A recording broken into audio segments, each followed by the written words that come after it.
Olá, eu sou o Dr. Edivaldo Gino, professor universitário há 20 anos e venho trazer para vocês muitas novidades no mundo da farmacologia. O tema de hoje é...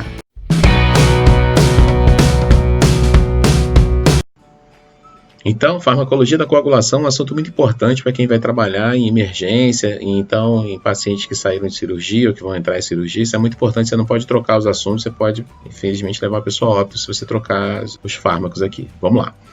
Primeiro, a gente fala um pouco da cascata de coagulação. Não precisa saber ela toda, só dos pontos-chave onde você tem atuação de medicamento, ok?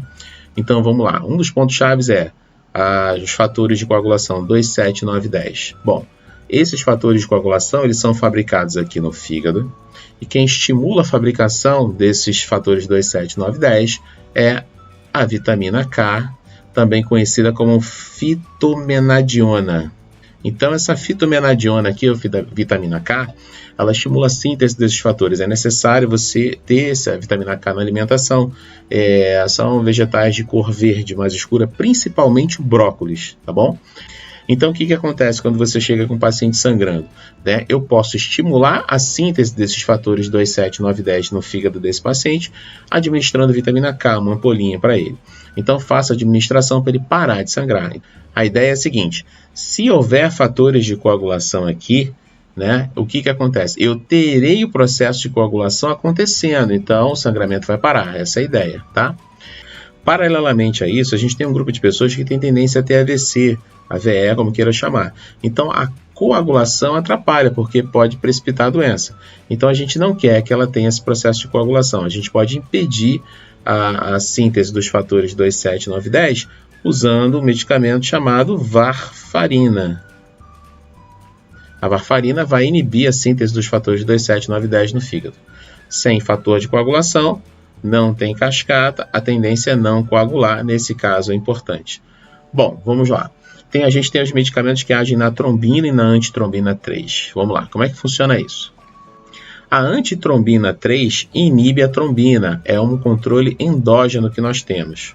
E existe um grupo de medicamentos que age aqui na antitrombina 3, que a gente chama de heparinas. Ok?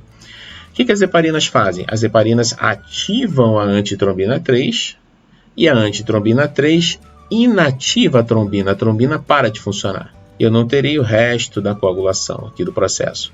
Então, isso vai parar e vai ter uma tendência a um sangramento. Essa é a ideia para pessoas que têm tendência à trombose, também a trombo, tá bom? Bom, as heparinas a gente tem dois tipos importantes, a de alto peso molecular e a de baixo peso molecular. A de alto peso molecular tem o nome de heparina, comercialmente mesmo, e a de baixo peso molecular tem algumas marcas, entre elas a gente tem a enoxaparina, que é muito importante. Outra heparina de baixo peso molecular importante é a rivaroxabana, muito utilizada ultimamente. Bom, as heparinas podem provocar acidentes, ou seja, ela pode impedir a coagulação de uma forma que coloque a vida do paciente em risco, por erro de administração ou até funcionamento intrínseco do medicamento. Existe um antídoto para ela, que se liga aqui com ela, com essa molécula de heparina, que a gente chama de protamina. A protamina tem que estar no carrinho de parada. Então a ideia é mais ou menos assim. A gente vai ter a trombina, que estimula a coagulação. A gente vai ter a antitrombina, que se liga com ela e diminui o processo de coagulação porque inibe a trombina. A gente vai ter a heparina, que estimula a antitrombina a inibir a trombina e vai parar o processo. E paralelo com isso, a gente vai ter a protamina, que vai se ligar aqui na nossa heparina para evitar que a heparina ative a antitrombina e aí inative a trombina e a cascata de coagulação pare. Então, se você tiver um acidente com heparina, a protamina tem que ser utilizada, ok? Vamos lá. Aqui na rede de fibrina, a gente tem a síntese de uma enzima chamada plasmina. E tem medicamentos que inibem a síntese da plasmina e quando eles fazem isso, eles acabam impedindo a degradação da rede de fibrina. A plasmina digere a fibrina.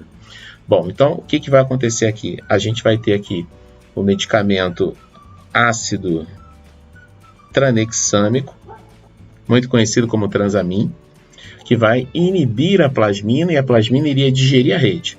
E a gente tem também os medicamentos que estimulam a síntese da plasmina aqui no mesmo lugar. tá? Que, por exemplo, a streptokinase, muito cara, e outro medicamento importante que é a alteplase. Na verdade, existem outros exemplos, né? Mas esses medicamentos aqui são os mais conhecidos. Bom, cuidado que eles podem estimular a síntese da plasmina de uma certa forma em que eu não consiga mais controlar o processo de coagulação, o paciente pode sangrar muito.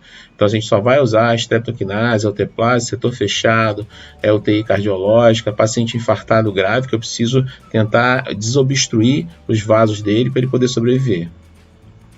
Bom, existe aqui também os antiagregantes plaquetários. Os antiagregantes plaquetários impedem que as plaquetas, que não são células, são fragmentos de célula, elas façam adesão aqui entre elas e façam adesão aqui na rede de fibrina.